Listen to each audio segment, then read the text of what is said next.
Tahukah kalian bahwa ikan salmon adalah ikan yang cukup mahal dan bergizi tinggi? Mereka lahir di sungai dan kemudian berenang ke laut, di mana mereka menjalani kehidupan dewasa mereka di sana. Ketika mereka sudah dewasa, mereka kembali ke sungai kelahiran mereka untuk berkembang biak. Perjalanan seperti itu memakan waktu beberapa bulan, tapi itu di alam liar. Kalau di penangkaran beda lagi. Sebuah peternakan salmon terlihat seperti ini. Lingkaran besar di laut adalah kandang salmon dewasa hidup. Untuk mengetahui seberapa besar kandang mereka, lihatlah perahu nelayan di sebelah kandang. Sangat kecil perahu itu. Ketika ikan mencapai usia dewasa, mereka dibawa ke tempat pengolahan. Di sini ikan dipisah antara jantan dan betina. Ikan betina perutnya dibuka dengan cepat, lalu telurnya diambil dan dikirim dalam nampan yang besar. Lalu ikan jantan dibawa ke nampan. Cairan putih yang kalian lihat adalah sperma salmon yang sudah matang.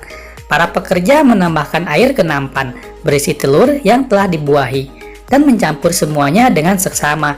Hal ini untuk memastikan bahwa sperma memiliki akses yang maksimal ke dalam telur-telur. Sekarang telur dipindahkan ke kolam di mana jutaan benih kecil akan menetas. Salmon Atlantik adalah satu-satunya spesies yang dapat bertelur 4 hingga 5 kali dalam hidup mereka. Tentu saja ikan yang berumur panjang ini tidak dibunuh. Para pekerja menggunakan metode panen yang manusiawi untuk mendapatkan kaviar tanpa membunuh. Prosesnya terlihat aneh. Pekerja mengambil ikan salmon dan dengan lembut memijit perutnya. Ini membuat ikan melepaskan telurnya dan ikannya dilepaskan kembali ke air. Sperma dikumpulkan dari jantan untuk membuahi telur dengan cara yang sama. Prosedur serupa dilakukan ke ikan yang menghasilkan kaviar hitam yang halus. Beluga misalnya, hidup selama sekitar 100 tahun di umur panjang. Sturgeon besar ini bertelur 5 hingga 6 kali, melepaskan hingga 1 juta telur per bibit. 1 pon kaviar beluga dijual dengan harga sekitar $500. Para pekerja melakukan yang terbaik untuk menjaga sturgeon tetap hidup. Sebelum memanen telur, perut ikan betina diobati dengan antiseptik untuk mencegah infeksi, dengan memasukkan alat steril ke dalam alat kelaminnya. Ovarium dipotong dan semua telur dikeluarkan. Kemudian mesin menuangkan sperma ke nampan dan mengaduk secara perlahan agar telur memiliki masa pembuahan yang maksimum. Telur yang telah dibuahi secara hati-hati didesinfeksi dan dikirim ke kolam penetasan. Ini memakan waktu sekitar 6 bulan di alam liar. Kalau dimasukkan ke dalam kolam penangkaran yang nyaman, akan menetas dalam 8,5 bulan. Hanya sebagian kaviar yang digunakan untuk pembibitan benih, yang lain diatur untuk proses pengasinan dan pengalengan. Sekarang saatnya pengasinan, tapi pertama-tama mereka harus menyiapkan air garam atau larutan garam untuk pengasinan. Ketika melakukan ini, mereka menambahkan 2,7 pon garam ke dalam 35 pon air. Solusinya direbus selama setengah jam, disaring dan didinginkan. Air garam dibiarkan selama 3-10 hari sebelum digunakan. Kaviar direndam dalam air garam selama 15-20 menit. Ketika kaviar hampir siap, hanya perlu memeriksa produk untuk terakhir kalinya. Siapa tahu ada beberapa membran yang tersisa. Ada begitu banyak jenis kaviar dijual, di antaranya kaviar capelin, kaviar ikan terbang, kaviar ikan herring. Mengapa beberapa kaviar dijual seharga $5, sementara yang lain bernilai $100? Sekarang mari kita luruskan hal ini. Di abad ke-19, dokter meresepkan kaviar merah sebagai suplemen karena memiliki kandungan yang luar biasa. Komposisi kaviar merah mengandung 30 hingga 35% protein dan 12-15% lemak dan tidak memiliki karbohidrat sama sekali.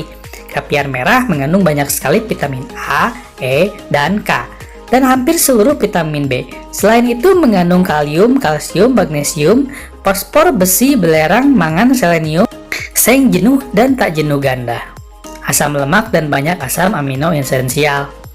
Salmon kaviar adalah makanan lezat yang sangat sehat. Salmon ini memiliki rasa mentega yang enak. Dengan sentuhan rasa manis, ada lebih dari selusin jenis kaviar merah, yaitu pink salmon, sohib salmon, sockeye salmon, coho salmon, salmon Atlantik, salmon trout, salmon brown trout, salmon Siberia, chinook salmon. Masing-masing memiliki rasa khasnya tersendiri. Misalnya sockeye salmon, kaviar memiliki rasa ikan yang menonjol. Amerika dan Eropa suka rasa ini, tetapi tidak ada yang menyukainya di Rusia. Coho salmon kaviar adalah juara yang tak terbantahkan dalam hal jumlah zat bermanfaat yang terkandung, tetapi rasanya sedikit pahit. Jadi beberapa orang menyukainya, sementara yang lain tidak menyukainya. Salmon kaviar mengandung persentase lemak tertinggi. Ini memiliki aftertaste cream yang jelas benar-benar meleleh di mulut. Orang berpikir varietas ini memiliki keseimbangan rasa yang sempurna, tetapi jika kalian penggemar makanan diet ringan, kalian juga akan menemukan kaviar salmon cum yang berminyak.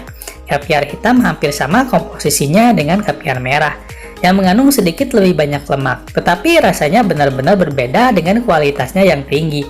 Kaviar hitam memiliki rasa laut dan tidak amis. Untuk beberapa orang rasanya menyerupai rasa rumput laut. Yang paling enak adalah kaviar beluga. Yang paling mahal, satu pon kaviar dijual sekitar $4.000.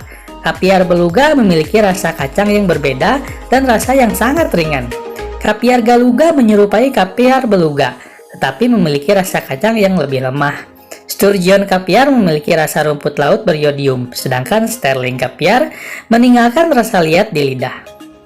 Suruga kaviar mengandung jumlah lemak tertinggi di antara semua kaviar hitam. Ini memiliki rasa mentega yang lembut tanpa fitur yang berbeda. Mungkin kita bisa sepakat bahwa kaviar hitam benar-benar makanan yang lezat. Kaviar ikan terbang memiliki komposisi kimia yang mirip. Ini juga mengandung banyak vitamin dan mineral.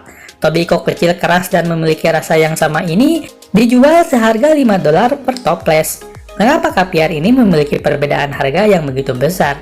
Intinya, kaviar hitam dan merah dipanen dari spesies ikan yang terancam punah. Beluga misalnya, telah diklarifikasikan sebagai ikan yang sangat terancam punah dalam daftar merah. Peternakan ikan menghasilkan kaviar hitam dan merah dalam jumlah terbatas, jadi harga mereka sangat tinggi. Jujur saja, rasa dan manfaat produk ini sudah lama tidak relevan dan telah menjadi simbol status orang-orang elit. Orang membayar bukan untuk sandwich kaviar, tetapi untuk sebuah status. Bagi saya ada banyak cara yang lebih menarik untuk menghabiskan uang. Tidakkah menurutmu juga begitu? Maukah kalian membayar $500 atau sekitar 7 juta rupiah untuk 1 pon atau 16 on kaviar hitam? Tuliskan pendapat kalian di komentar dan tekan tombol subscribe-nya ya, agar kalian bisa melihat video kami yang lebih menarik lagi. Sampai jumpa.